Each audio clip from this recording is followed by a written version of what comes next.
How comes we live in a world where the boy child is now subjected to living in his own world, where the light at the end of the tunnel of a boy child is now being turned off, where the dream of a boy child has now become like NEPA cable, one that can easily be cut off? Because once upon a time, it was Eze goes to school, but in these days, Eze no longer go to school because Eze is somewhere on the street looking for something to eat. Eze is busy picking up bottles by the roadside to survive, because he has been made to believe that he needs to fend for himself as a male child. Days before now, it was Chike and the river. But right now, there's a river standing in between every boy child that appears to be like Chike. It is the river of education, one that is only navigable by the rich because the wealthy can afford the boats and the paddles, but the poor only have hopes.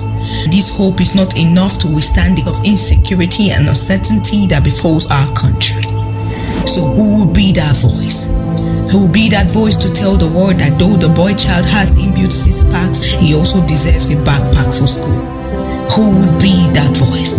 That voice that would tell the world that though the boy child is strong, he still deserves a hug, a guide, and a help. Who would be that voice? The voice to tell the world that the boy child deserves rights to education. Who would be that voice? The voice to tell the world that the boy child is gold, and his dream does not deserve to be sold. Or tell me, how can we train our men when we haven't trained our boys? And how can we make them speak when we've silenced their voice? Because the boy child is that young boy at the war front, forced into child soldering and taken away from home, giving guns instead of textbook, giving military uniform in exchange for his school uniforms. But even in all of this, he still remains the zenith, even in the face of adversity. The boy child is that street boy in our street, hustling to survive. He is found in every crook and cranny where we live, faced with the cruelty of this world. But even in all of it, he remains unbroken even in the face of danger.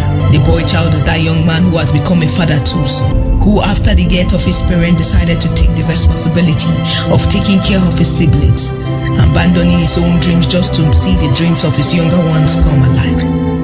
And even with all the burdens on the young boy's shoulder, he still dreams, he's still bold, he's still resilient, and he still stands out.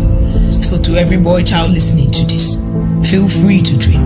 And when you dream, remember to dream big, because you are here to build that bridge to enable you cross that river. So do not be discouraged, because every dream of the boy child will come to pass. This is the voice of the boy child.